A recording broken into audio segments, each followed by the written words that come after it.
Hello అండి, welcome to my channel. నేను ఈరోజు పూరీలోకి హోటల్లో ఎలా చేస్తారో అలా అచ్చం అంతే టేస్టీగా వచ్చేలాగా ఒక మంచి కర్రీ చేస్తున్నాను. పూరీ కర్రీ ఎలా చేసుకోవాలో చూపిస్తాను. దానికోసం ముందుగా ఒక 2 పొటాటోస్ని ఇలా ఉడికించి కట్ చేసి తీసుకోవాలి. అలాగే ఒక 2 మీడియం సైజు ఆనియన్స్ని కూడా ఇలా పొడవుగా కట్ చేసి తీసుకోవాలి. ఒక 10 వరకు పచ్చిమిర్చిని కూడా ఇలా కట్ చేసి తీసుకోవాలి. ఇవి కారం ఎక్కువగా ఉన్నాయి, అందుకే ఒక 10 వరకు తీసుకున్నాను. కారం తక్కువగా ఉంటే ఇంకో 2 ఎక్కువగా వేసుకోవచ్చు. మొత్తానికి ఇదే కారం సరిపోతుంది, ఇంకే కారం వేయనవసరం లేదు. ఇక రండి ఎలా చేయాలో చూపిస్తాను. ముందుగా స్టవ్ ఆన్ చేసి ఒక బాండి పెట్టుకొని ఒక 4 స్పూన్ల ఆయిల్ వేసి వేడి చేసుకోవాలి. ఆయిల్ వేడెక్కింది. ఇందులో ఒక 1/2 ఇంచు దాల్చిన చెక్క ముక్క, ఒక 4 లవంగాలు వేసుకోవాలి. ఇవి వేయటం వల్ల స్మెల్ ఫ్లేవర్ చాలా బాగుంటుంది, మైల్డ్గా తెలుస్తుంది ఆ మసాలా ఫ్లేవర్. అలాగే ఒక 1/2 ఇంచు జీలకర్ర, హాఫ్ టీ స్పూను జీలకర్ర, 1/2 టీ స్పూన్ ఆవాలు, ఇవి కూడా వేసుకోవాలి. వీటిని కాస్త వేగనివ్వాలి. ఆవాలు చిటపటలాడిన తర్వాత ఇలా శనగపప్పు, మినప్పప్పు కూడా వేసుకోవాలి. 2 1/2 టీ స్పూను. వీటిని కూడా కాస్త వేగనివ్వాలి. పప్పులు కూడా వేగిన తర్వాత పచ్చిమిర్చి వేసుకోవాలి. పచ్చిమిర్చిని కాస్త ఫ్రై అవ్వనివ్వాలి. పచ్చిమిర్చి ఇలా ఫ్రై అయిన తర్వాత మనం సన్నగా కట్ చేసి పెట్టుకున్న ఆనియన్స్ వేసుకోవాలి. ఆనియన్స్ని బాగా ఫ్రై అవ్వనియద్దు, జస్ట్ పచ్చివాసన పోతే సరిపోతుంది. ఇలా కలుపుతూ 2 నిమిషాల పాటు వేయించుకోవాలి. ఆనియన్స్ ఇలా వేగితే సరిపోతుంది. ఇప్పుడు ఇందులో ఒక 1/2 టీ స్పూన్ అంతా జింజర్ గార్లిక్ పేస్ట్ వేసుకోవాలి. అలాగే ఒక 1/4 టీ స్పూన్ అంతా పసుపును కూడా వేసుకోవాలి. ఈ జింజర్ గార్లిక్ పేస్ట్ పచ్చివాసన పోయే వరకు కాస్త ఫ్రై అవ్వనివ్వాలి.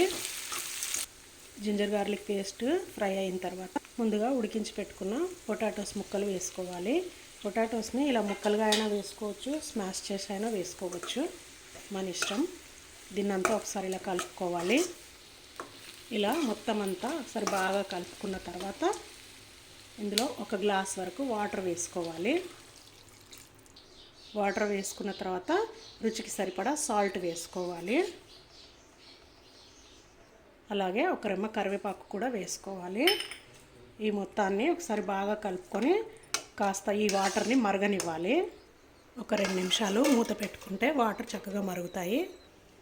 వాటర్ మరిగేలోపు ఈ స్పూన్తో ఒక 3 స్పూన్ల శనగపిండిని తీసుకొని కాస్త వాటర్ వేసుకొని ఉండలు లేకుండా కలుపుకోవాలి. ఇలా శనగపిండిని ఉండలు లేకుండా వాటర్ వేసుకొని ఇలా లిక్విడ్లా కలిపి పక్కన పెట్టుకోవాలి. ఇక్కడ వాటర్ కూడా చక్కగా మరుగుతున్నాయి, మంచి స్మెల్ వస్తుంది, హోటల్లో లాంటి చక్కటి ఫ్లేవర్తో. ఈ స్మెల్కే టెంప్టింగ్గా ఉంది అసలు. ఇందులో దాల్చిన చెక్క, లవంగాలు వేసాం కదా, స్మెల్ చాలా బాగా వస్తుంది హోటల్లో లాగా.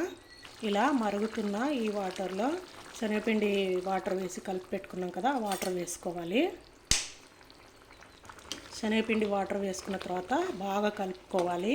ఈ శనగపిండి, ఆనియన్, పొటాటో అవన్నీ బాగా కలిసేలాగా బాగా కలుపుకోవాలి. ఇంకాస్త చిక్కగా అనిపిస్తే కొద్దిగా వాటర్ యాడ్ చేసుకోండి.